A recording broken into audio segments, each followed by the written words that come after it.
wa Chadema tunasema tunalaani vikali, na hivyo tunalitaka jeshi la polisi mpaka itakapofika tarehe 24 aachwe huru pasipo masharti ya aina yoyote.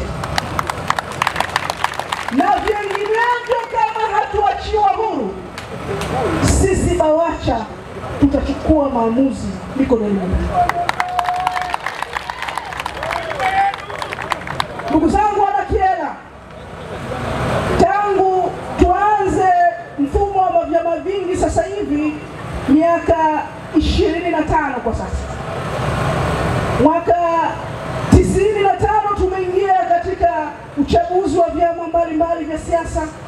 Tukaja mwaka 2010, tukaja mwaka 2015, tukaja mwaka 2020, na sasa tunaenda mwaka 2025. Katika chaguzi hizo zote tulikuwa tunashiriki uchaguzi, lakini kwa sasa tukasema hapana mabadiliko mbalimbali ya sheria za uchaguzi, hakuna uchaguzi.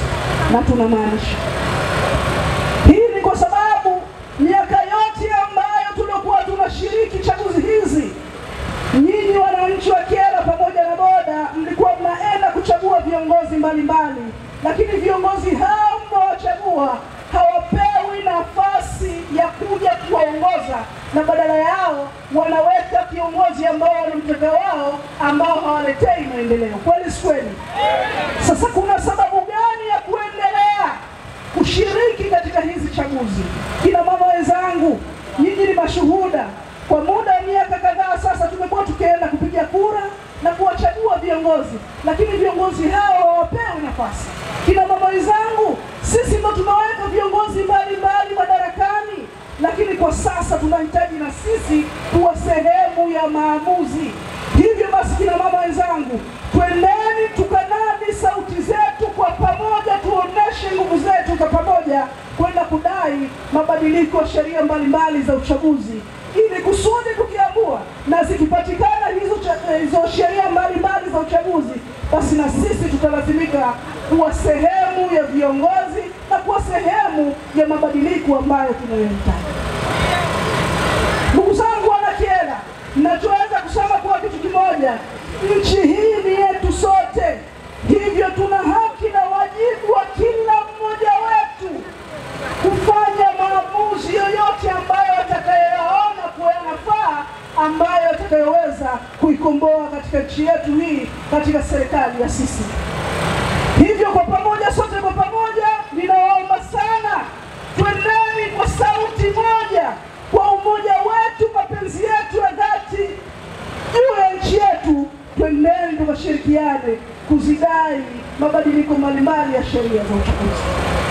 Ndugu zangu wana Kyela, wangapi wanasema wako tayari kwenda kupaza sauti zao kwenda kudai mabadiliko ya sheria mbalimbali za uchaguzi? Naomba pungeni mkono nyote tafadhali.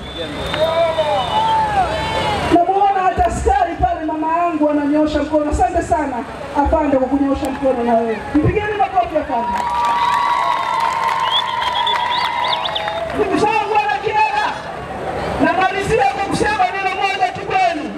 Baraza la wanawake wa Chadema tunasema kama mhai na iwe mhai, tutatoka hadharani kupaza sauti zetu kudai mabadiliko ya sheria mbalimbali ya uchaguzi, ili na sisi tuwe sehemu ya mabadiliko ya nchi hii. Tunahitaji kuwa viongozi, tunahitaji kuleta maendeleo ambayo yaliyokosekana